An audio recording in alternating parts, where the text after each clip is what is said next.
Welcome back to the Black Health Lit podcast. This is a space where we can be Black, proud, and healthy. Today's episode is focused on environmental justice.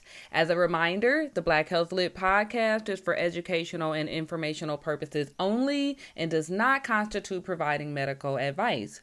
Make sure you like, subscribe, and share this episode. Also, while you're here, check out the episode description to learn more about today's guest and shop the Black Proud Healthy merch. All right, welcome back to the Black Health Lit podcast. Today I have the pleasure of talking with Kayla Williams, and we are going to discuss a safer world with chemicals, or actually, I should rephrase that. A world that is safer from chemicals because chemicals are very dangerous to our world. But let's jump in. Before we jump in, Kayla, can you go ahead and introduce yourself to my audience? Yeah, my name is Kayla Williams. I am the Diversity, Equity, and Inclusion Lead at a small nonprofit called Clean Production Action. We're headquartered in the greater Boston area, and our mission is to design and deliver strategic solutions for getting toxic chemicals out of consumer markets.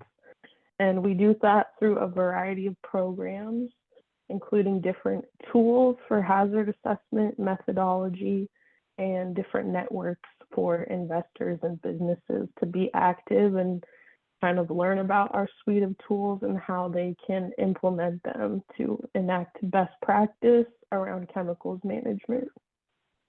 Thank you for that introduction. So let's start off first with what does it truly mean? I know you talked a little bit in your intro about, advocating for cleaner products, but what does it really mean to create a safer chemicals economy?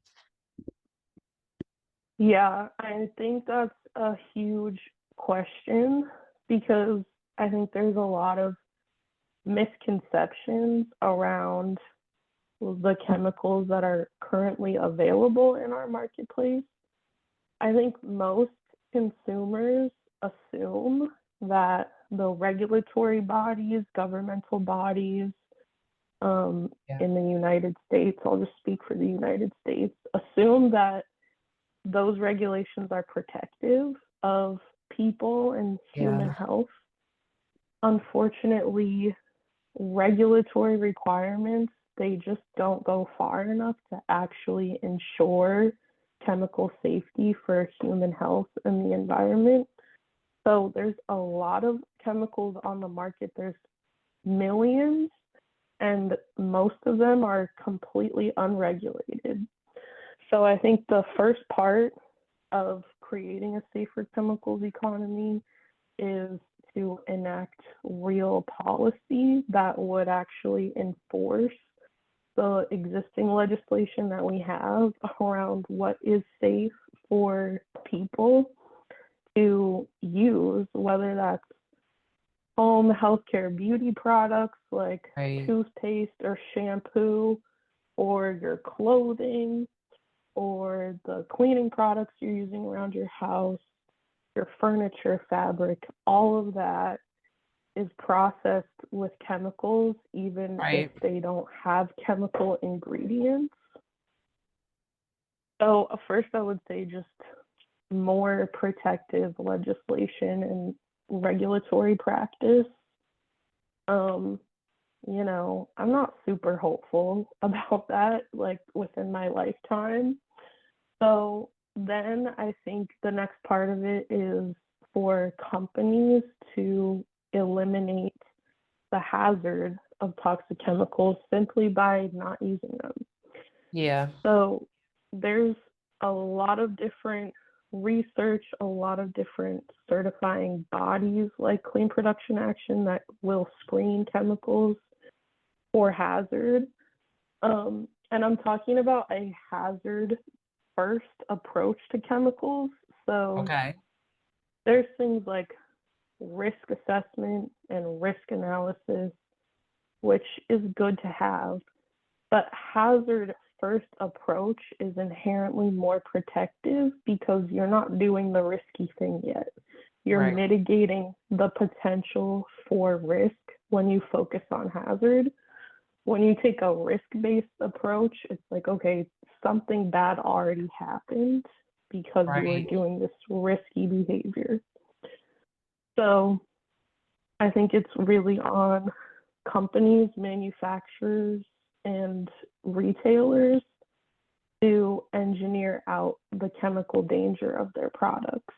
Right. So even if the FDA is saying, sure, you can have formaldehyde in your hair gel, and it's legal for you to do so, if you look into it and you learn that these chemicals are cancer causing or linked to other chronic illness in people, then Yeah. just don't put it in there. Like, Yeah. I think a safer chemicals economy would be one in which those actors that are creating the supply of products are just using safe chemicals in the first place. They're not using carcinogenic chemicals Yeah. ever. Yeah. And then I think also, I think of a safer chemicals economy as one that is completely circular. So right Yeah. now, you might be mining for chemicals or creating new ones in a lab. They're going into a product that gets used one time and then it ends up in a landfill where Yes. then it Forever. leaches into the groundwater. Yeah, and then it's Yes. still making people sick.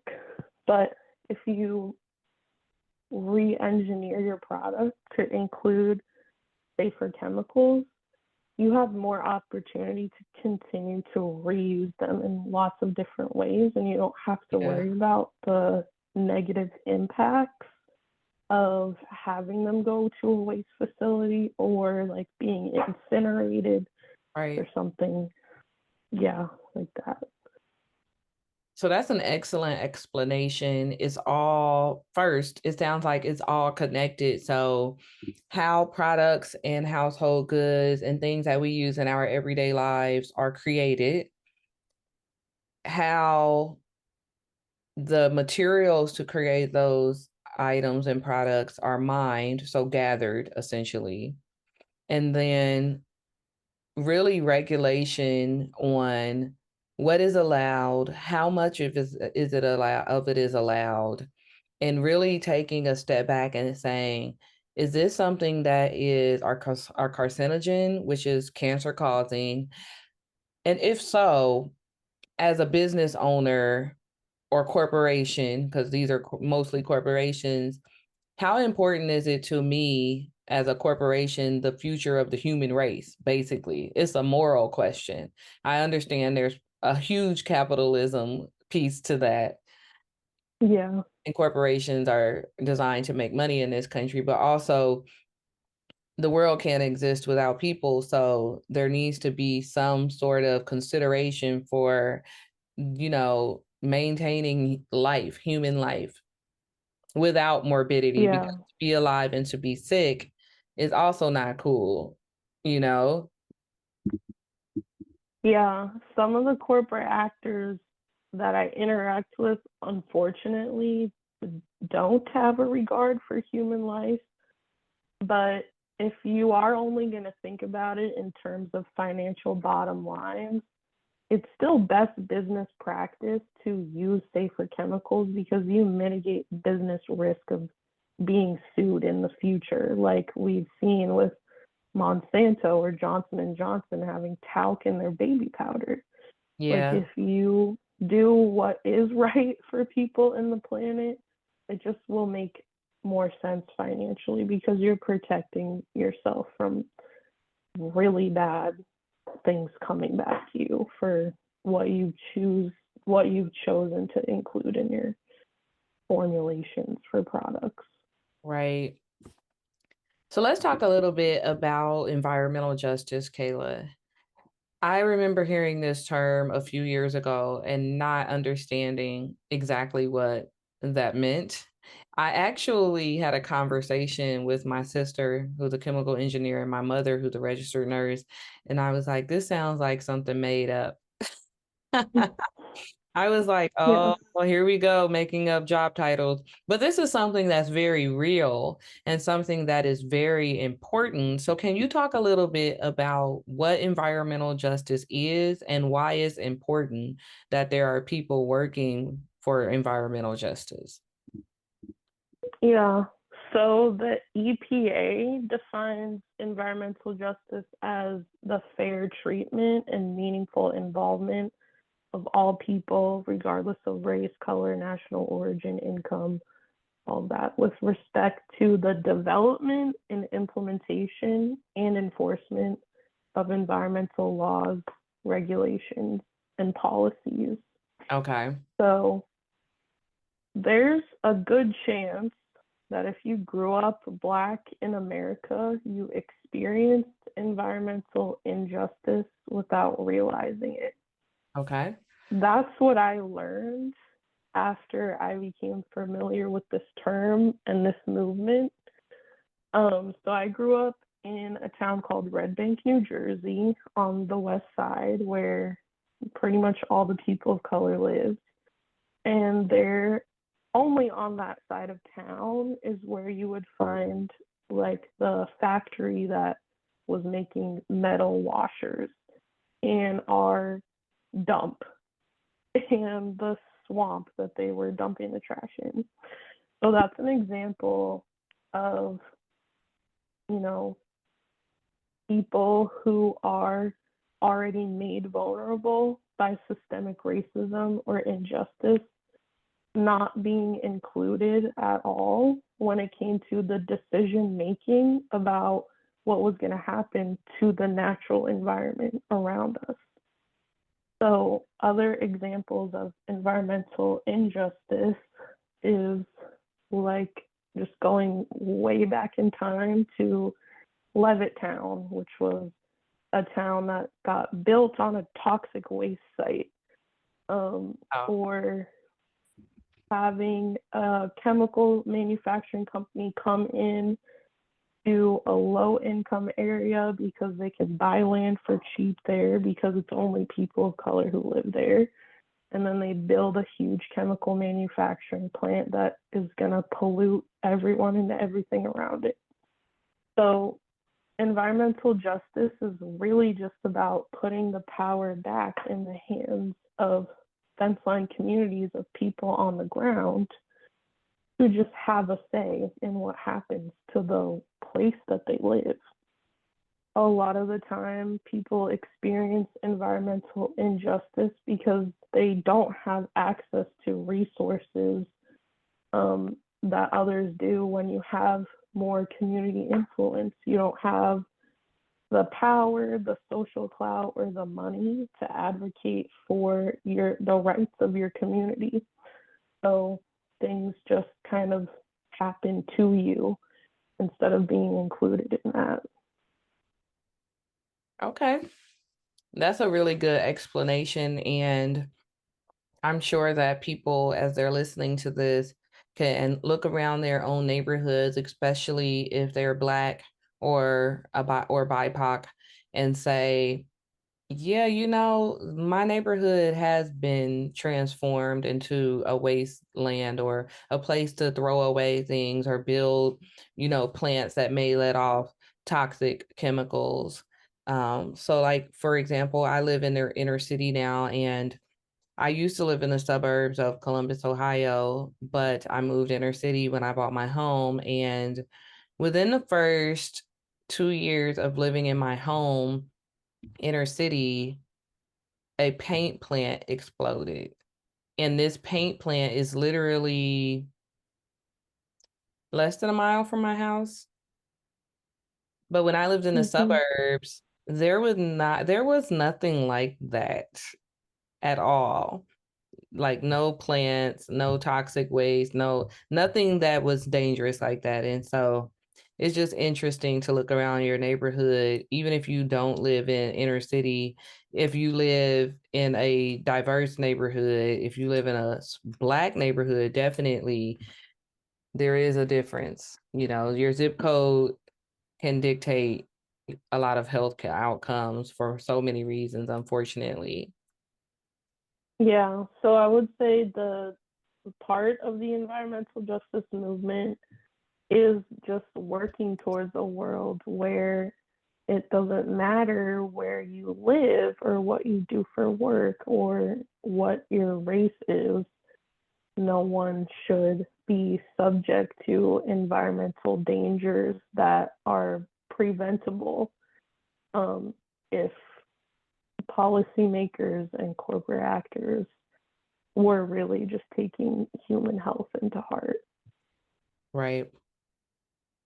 So I know a lot of the words we've been using, carcinogens, toxic, phrases sound real scientific. Does somebody have to have a science background or be in STEM, science, technology, engineering, or math, to become an advocate for a safer chemicals economy or environmental justice? No, I don't think so. I don't have a science background at all. I think if you just are able to understand that the environment around us, built or natural, is affecting our health, then that's reason enough to become an environmental justice advocate. You do Okay. not need to be a scientist. Okay. That's good to know. So hopeful for people if they're interested in changing their environments and making the world a more just place, specifically as it relates to environments or chemicals that are in our products, in our houses, in our cars, in our homes. They don't have to have a scientific background. So that's great to know because that could be a barrier for people to get on board with this. And then let's talk a little bit about some of the ways or let's talk a little bit about top three chemical hazards affecting Black Americans. Yeah. Well, I think there's a lot of them. I think at a very high level, the three I would name are PFAS chemicals, which are kind of becoming more and more mainstream. But that is a class of many different kinds of chemicals, but they're all per and polyfluorinated substances. That's what PFAS stands for. I would also name phthalates and phosphates. Yes. Um, so these are all carcinogenic chemicals that are in our marketplace, are not very well regulated, even though there's a lot of scientific evidence to support their carcinogenic effects. Yes. Again, like Ray was saying, carcinogen just means cancer causing chemical. And that's not just in humans either. Yeah. But I think for Black people specifically, PFAS is a problem for everyone. It's any person on Earth, there's like a 90% chance you have PFAS in your bloodstream right now. Um, PFAS is, it's something that is often used as a water repellent. So it's pretty common in clothing, especially like outdoor or active wear. But it's also found in home healthcare products, Yeah. furniture, fabric. It's in a lot. So I would say that as the first thing, just because everyone should be aware of that. I think Black people are unfortunately more likely to live in a community that experiences PFAS contamination of drinking water. Yes. Um, Again, because of previous environmental injustices, Yes. communities of color are more likely to be situated near like airports or military bases. And these Yes. are places that use a lot of firefighting foam, and PFAS is very prominent in firefighting foam. So if you live near a site that's using a heavy amount of firefighting foam, there's a good chance there's PFAS in your drinking water. Then I named phosphates and phthalates because Um, you know, unfortunately, all Black people, like every other person of color, are, they're kind of pressured into adhering to white beauty standards.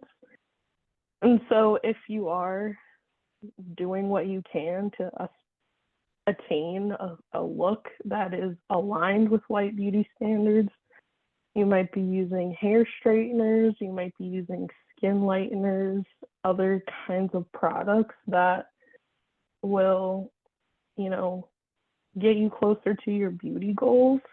But these products are heavily marketed towards Black people, and they're also very toxic. Yes. And it's definitely a different culture, especially thinking about Black hair in particular. Yeah. But yeah, unfortunately, a lot of the products that are made for us and marketed for us, even if it is, a company with a picture of a Black person on it, that's not necessarily means that it's going to be good for your health in the long run. Yeah. And those are, just examples of some chemicals that are highly prominent in products that are marketed towards us. Yeah. Phthalates is a really big one. And it's interesting you talked about it being a water repellent. So I recently went to buy a new shower cap, and it was pink. It was cute. It was, not that Mm-hmm. your shower cap needs to be cute, but it was cute. Anyway, so I just so happened, it was in a box. I just so happened to flip it over, and it had a state of California warning on it about the reproductive harm it could cause. And this Mm-hmm. shower cap had maybe close to about 10 different phthalates in it. I took it back. Yeah. Yeah. But it's interesting that you bring that up because that's one example. Like the state of California is definitely far beyond our federal government in terms of what is and is not allowed in their commerce, Yeah. and what is not allowed without that warning label. Yeah. So that product was probably manufactured in the state of California, but if it had come from New Jersey, I don't think it would have said anything. But yeah, that's just another example of why it's not enough to adhere to regulation if you are a company, if you are a manufacturer of these products. Yeah. Um, it's just not enough if you are really trying to create a product that is better for Yeah. people. Right. Yeah. You ready for some rapid fire questions? Yeah. All right. The first one is, what does wellness mean to you? Wellness, I definitely think of it holistically, like mind, body, spirit, just all, I guess, feeling like you're not in control, but that you have it together. Yeah. You're able to feel what you're feeling and deal with it as needed. And I think you being well means you're not like ignoring things that come up. You're not trying to push things deeper, bearing things down. You're just trying to face everything full on so that you can feel good all around. Right. Right. I agree with that. And why is Black health literacy important? I think it's so important because it I don't know, it's like a lot of things Black people have to deal with are not the same for other ethnic groups. And I think a lot of the time, if you're not advocating for yourself as a Black person, you're not going to receive that advocacy from someone else, unless they're an amazing person like Ray, that founded this organization. But I think in general, Black health literacy is really important for Black people because chances are whichever professional you're dealing with in the world does not have a lot of literacy around Black health. Right. So, yeah. Right. And then last but not least, Kayla, you are doing some phenomenal work that a lot of people should get more involved in, or at least make themselves aware of this type of work. How can people connect with you and learn more about your work? Yeah, well, I'm pretty active on LinkedIn. That's actually where I met Ray. So find me on LinkedIn. Hey. You can also visit Clean Production Action's website. You can read more about our networking opportunities. I host an environmental justice working group out of Clean Production Action. Anyone is invited to join as long as you are not part of the chemicals industry. And we'll be hosting a conference actually this December in Oakland, California. If you would like to see me talk about this in person or meet with some of those companies that are really thought leaders when it comes to an environmental justice approach to chemicals. Awesome. That sounds really informative. Well, thank you so much for being here today, educating us on a safer chemicals economy, why environmental justice is important, and some of the ways that Black Americans are impacted by these injustices. I really appreciate you being here today. Thank you for the invite.